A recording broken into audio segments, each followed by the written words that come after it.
Not final, that's right, I'm sorry, we have two more, okay. Troy Bell. Troy is the Deputy State Director for Students First Florida. In this capacity, he's also responsible for the Florida State Outreach and Grassroots Mobilization effort. Prior to becoming Deputy Director, he served as the Director of Government Affairs for an organization where he managed government relations, advocacy, and lobbying efforts in over 12 states. Troy served as the assistant to the city manager for the city of Beverly Hills. He's also worked closely with the mayor of Indianapolis, so you can see he's well-traveled, well-educated as well. As the director of new school development for the largest charter school operator in the country, over 90 schools nationwide, he founded 10 K-8 schools in the Midwest alone. He's going to talk to us more about what we can do in our next steps. So Troy Bell, we welcome you. And Troy, if you need to stay right there, because you have your pad with you and you want to just talk from there, okay.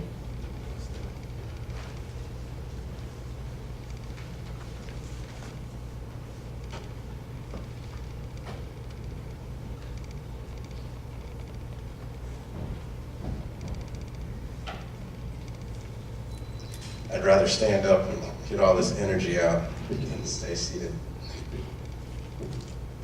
So just a bit of housekeeping before I get started. Thank you very much for that kind introduction. You may have seen on your seats what are our volunteer cards. And let's see if I can find one and hold it up. Kelly, do you have one?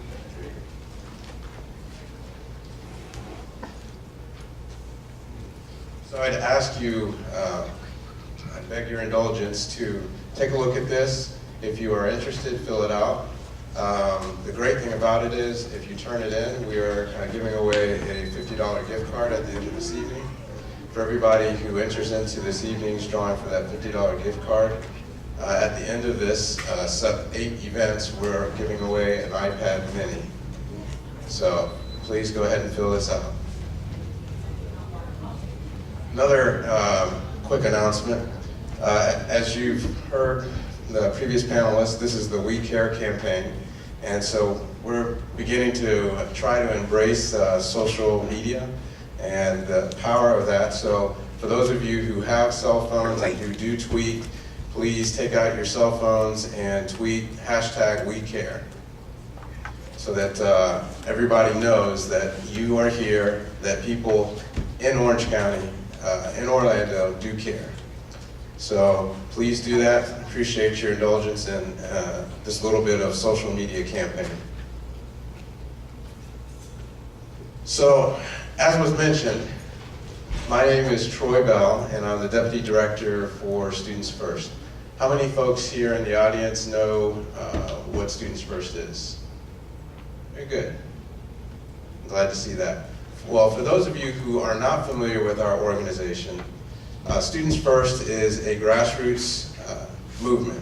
It's an organization that was created to develop this grassroots movement to defend the interests of children in education. The founder of our organization is a former chancellor of education in the DC school system, and what she learned from her experience was that there are advocates for everybody in education, but there rarely are advocates for students. You have advocates for teachers, administrators, for school districts, for vendors such as textbook companies, food companies, maintenance companies. Everybody's got an advocate, but there are rarely ever advocates for students at the table. So she came up with this concept of Students First because she wanted to translate the conversation from being about everybody else in education to being about students in K-12 education. My responsibility as Deputy Director is to help develop that grassroots movement.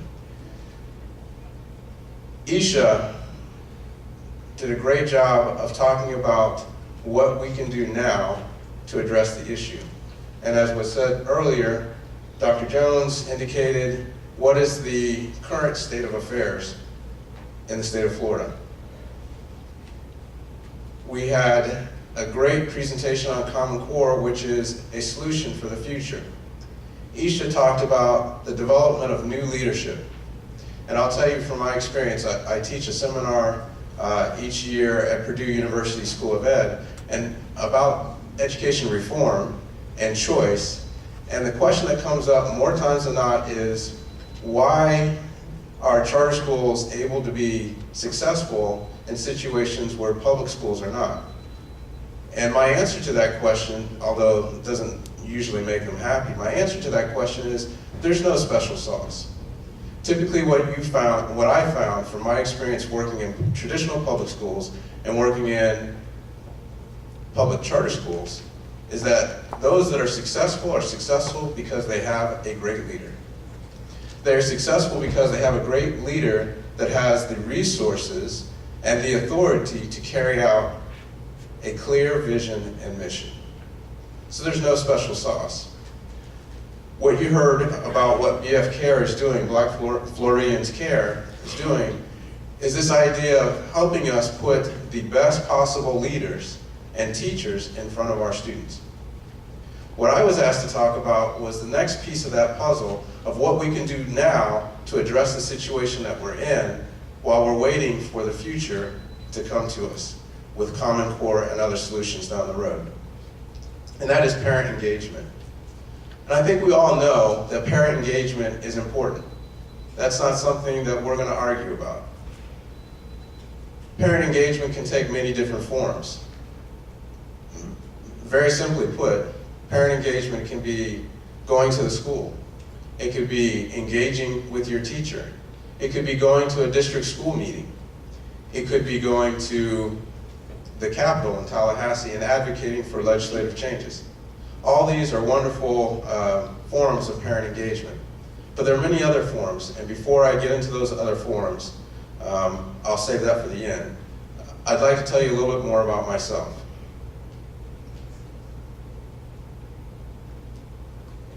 All right, so I will wrap this up as quickly as possible and expedite this.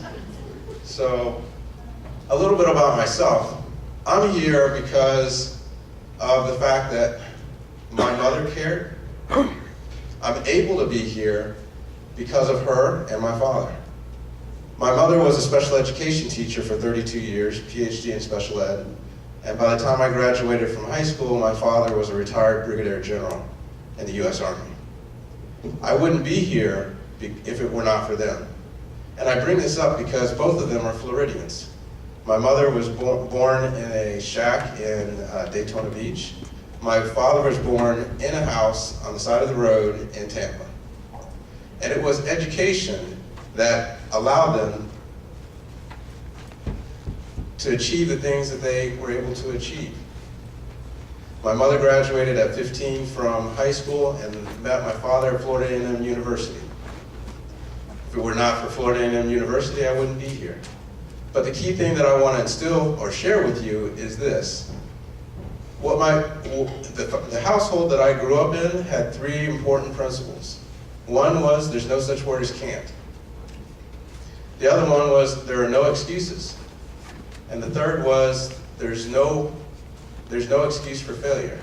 Failure is not an option. And when we say failure is not an option, failure to be the best that you can be, the failure to reach your potential is not an option. The schools that I started in Indianapolis and ran in Indianapolis, the 10 that she mentioned, those were the three principles that I shared with my staff. My principals, my teachers, my students, the custodians, everybody that entered that building was exposed to those three principles. There's no such word as can't. There are no excuses, and failure is not an option. And I would submit to you that children are empty vessels. And unless we fill those vessels with knowledge, they will be filled with something else. This computer here, this iPad, is a tremendous device. The hardware, the structure, it has the potential to do fantastic things. But unless I fill it with programs and information, it's nothing more than a paperweight. Our children will not be empty vessels because they will be filled with something else if we don't fill them with knowledge. And the point that I'm trying to make to you is we as members of the community, whether we be parents, whether we be teachers, whether we be concerned citizens, businessmen, so on and so forth, whether you have kids or not, we have to demand that our kids get quality education. Because if we don't, then somebody will fill them with something else, and something else that will not be beneficial to our communities. So that comes back to parent engagement. What else can parents do besides those traditional forms? We can grade homework, we can check off homework, we can engage with teachers beyond just going to the school, find out what those teachers, how those teachers communicate. Is it email, is it phones? What form of communication can we use in order to engage them? All these are things that we can teach our families and our parents to do in order to become more engaged. But the problem that we run into beyond this knowledge that engagement is important, some parents don't know how.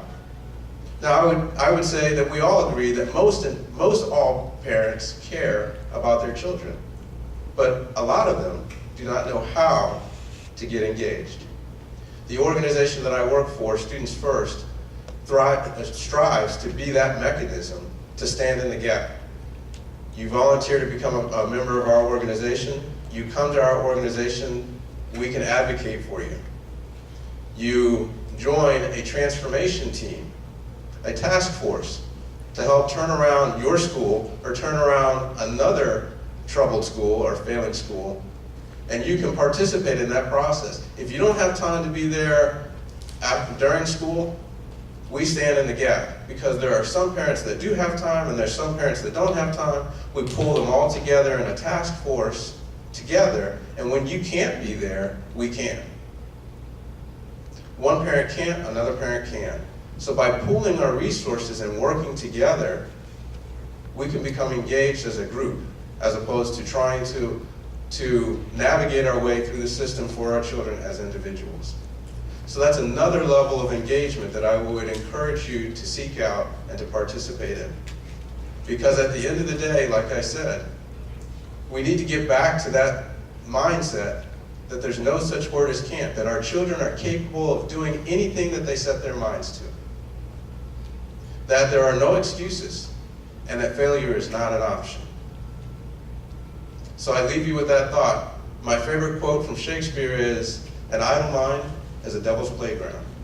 And if we don't fill those minds with truth and information and knowledge and promise, they will be the devil's playground. Thank you.